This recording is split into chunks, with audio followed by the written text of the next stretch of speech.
Maintenant, nous allons nous adresser à une personne qui est parmi nous et qui s'appelle Isabelle Hardwig,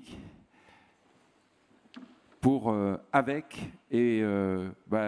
allez nous expliquer un peu comment vous, après tout ce que vous avez pu entendre, vous vivez cette question des droits, des libertés, de la place et du rôle des âgés dans notre société.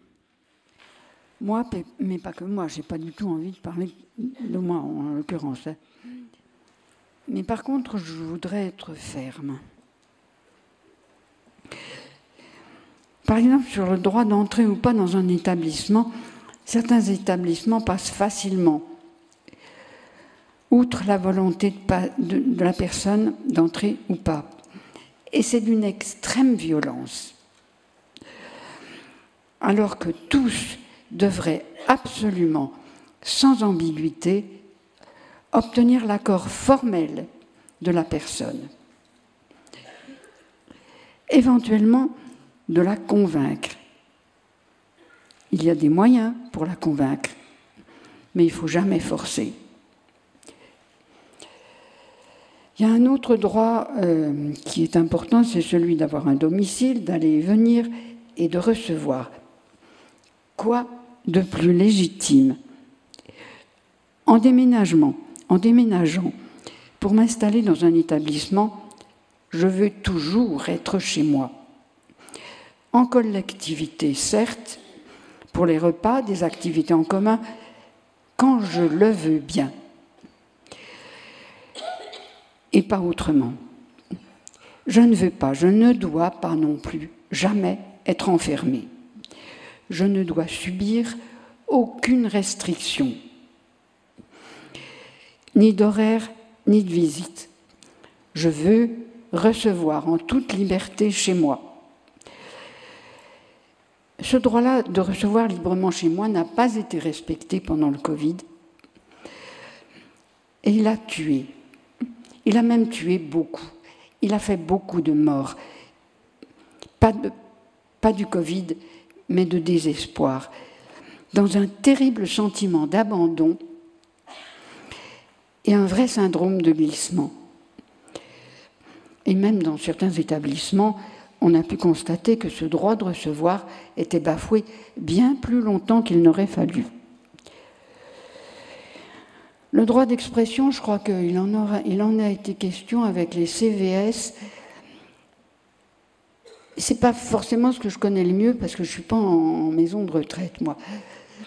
Mais je sais qu'il existe des conseils autres que le CVS, les conseils de je ne sais pas quoi d'ailleurs. Des conseils de résidents. Et qu'ils n'existent pas partout.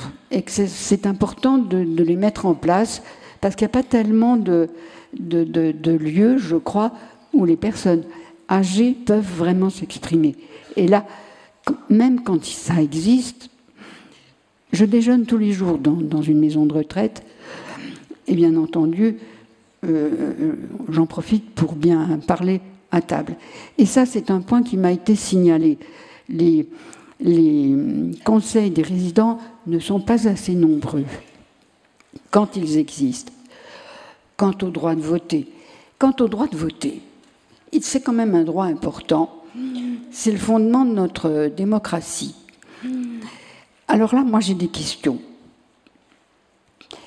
Est-ce que ce droit de voter, il est toujours favorisé dans les établissements ? Est-ce que l'intérêt pour la chose publique est toujours entretenu dans les établissements ? L'accompagnement pour aller voter, est-ce qu'il est toujours assuré dans de bonnes conditions ? Eh bien, avec un ratio de 6 pour 10, c'est pas sûr.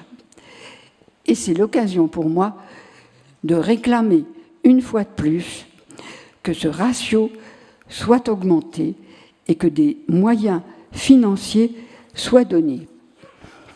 Je me répète, mais c'est pas grave. J'ai entendu une fois quelque chose que j'ai trouvé absolument horrible. J'ai entendu quelqu'un dire « Nous les vieux, on est invisibles, inaudibles, impuissants. Pourquoi est-ce que j'irais voter ?» J'ai avalé ma salive. J'ai trouvé ça affreux. Cela dit, peu de temps après, ce petit monsieur, il est revenu vers moi en me disant « Cela dit, si c'était moins compliqué, peut-être que j'irais. » Alors, il faut faciliter ces déplacements pour aller voter.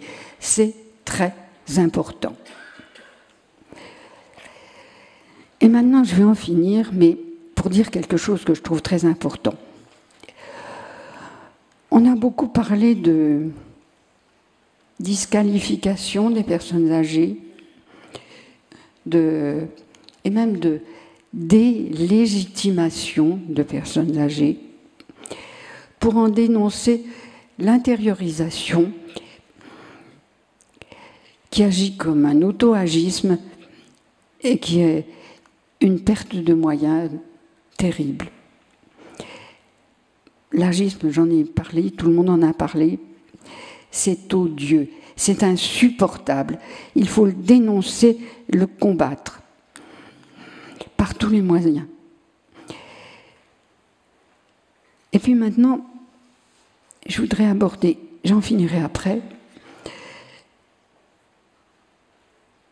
la question de savoir comment construire un environnement qui soit capacitant pour les personnes âgées. Vous avez peut-être des solutions. Moi, j'en vis une. J'en vis une avec Citoyennage. Là aussi, je me répète. Mais Citoyennage, c'est avant tout synonyme de bienveillance. Et avec cette bienveillance vient une véritable confiance dans les autres et en soi-même. Et découvrir ou redécouvrir quand on est âgé, quand on a 85, 95 et pourquoi pas 100 ans, ce qu'on est, ce qu'on peut, ce qu'on vaut, c'est pas seulement gratifiant. Je vous jure, c'est boostant. Vous transformez les gens. Et puis, Citoyennage, c'est un vrai lieu de réflexion, un lieu d'expression. Pour les personnes âgées, c'est très important. Et un lieu de proposition. Et j'appelle ça un vrai chaudron de possibles, avec un S, les possibles. Et tout ça se fait dans une grande simplicité parce que c'est dans la confiance et la bienveillance. Alors, faire partie de Citoyennage, je vais en finir là. Faire partie de Citoyennage, c'est en somme une façon pour les personnes âgées de rester bien présents au monde, en nous projetant dans l'avenir, pas seulement le nôtre, mais celui de nos enfants. Vous en êtes, et de nos petits-enfants, dans le choix d'un cadre, d'une société que nous pouvons encore ensemble changer. Et là, on peut le changer parce que, en faisant des propositions, on a envie d'agir. On pousse la société à agir. Il faut donc prendre des décisions, instaurer des conseils des aînés partout dans les communes, des comités citoyens intergénérationnels partout aussi,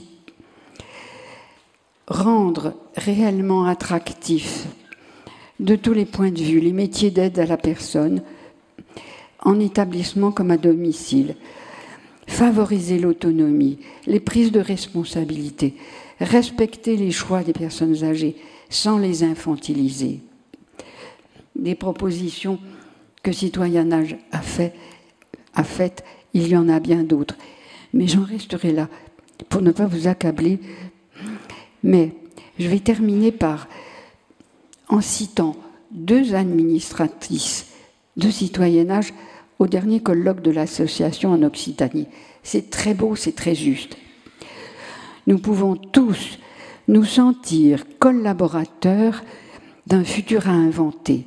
Et je vous jure qu'avec cette conscience-là, je peux vous dire que quelque chose en nous se dilate, qui ressemble beaucoup au goût de vivre.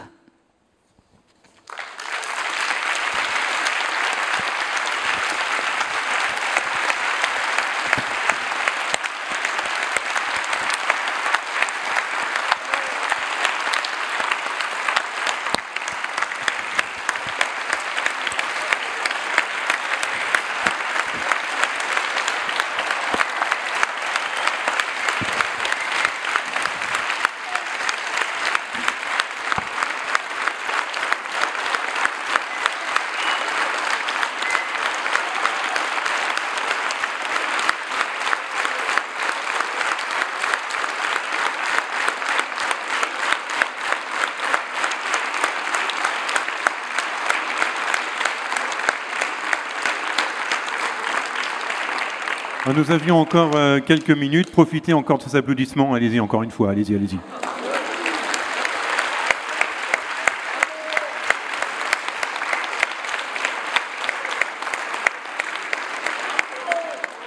Merci beaucoup pour ce témoignage.